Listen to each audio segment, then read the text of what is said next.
મસ્ત વાતાવરણ છે. અમારી નિશાળની રજા છે એટલે અમને કંઈક ખાવાનું બનાવી દો. ખાવાનું બનાવી દેવી. હા, મમ્મી તમે સમોસા બનાવો જાઓ. અમે નાગરવેલ રમી ગઈ. હાલો વૈભુને હેમાંશીને સમોસા ખાવાના છે એટલે સમોસા બનાવવા જાઉં છું. એ રમે છે. આજે વૈભુબેનને રજા છે જાહેર.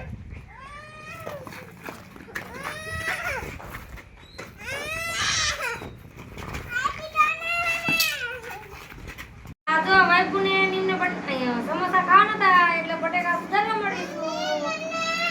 હવે જો દેવીભાઈ એમ કહે છે મારી હાટુ હોતન બનાવજો. દેવીભાઈ હાટુ હોતન બનાવું છું. બટેકા કપાઈ ગયા છે અને હવે જો પાણી નાખું છું. દેવી તને સમોસા ભાવે? જો દેવીને સમોસા બહુ ભાવે છે એટલે સમોસા બનાવું. એટલું મીઠું નાખું છું. દેવીભાઈ પાર્ટી કરે છે. હવે જો કુકર વાસી દીધું છે. ગેસ માથે ચડાવી દઉં છું. હવે જો ચૂંદો બની ગયો છે. હવે ચટણી બનાવવાની છે. ચટણી બનાવું છું. ચટણીની તૈયારી કરું છું. જો પેલા ચટણીનું પડીકું નાખવાનું છે એ નાખું છું. એમાં એક લીંબુનું ફાડ્યું નીકળીશ. હું ફાડ્યું નીચું. થોડી ખાંડ નાખવાની છે. થોડી ખાંડ નાખીશ. થોડી ખાંડ નાખું. થોડું મીઠું નાખું એટલે થોડોક સ્વાદ સારો આવે.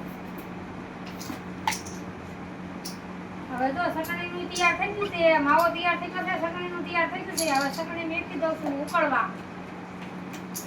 જો સમોસા વાળવા મળીશું. સમોસા ભરી વાળવું. પછી દહીંભાઈ સમોસા ખાવાના. દહીંભાઈ સમોસા ખાવાના હે. આમ બોલો ખરા સમોસા ખાવાના છે. અને આ છે ઘઉંનો લોટ. એને થોડોક તો ચોપડવો પડે તો જ સમોસું ચોટે. નકર ચોટે નહીં. દહીંભાઈએ પટ્ટી લઈ લીધી છે. અને આ શું છે? આ પટ્યું છે. તમને કોઈને ખબર છે? જો સમોસું વળી ગયું છે. હવે તો જો બીજું સમોસું બની ગયું છે. બે સમોસા બની ગયા છે. જો રવિભાઈને ને હેમાંશીને અને વૈભુબેનને સમોસા આપું છું. જો રવિભાઈ કે મને નાનું આપો. રવિભાઈ બધા નાના જ છે. જો રવિભાઈને હેમાંશીને અને આ કોનું છે બોલો? આ કોનું છે? આ સમોસું આ કોનું છે?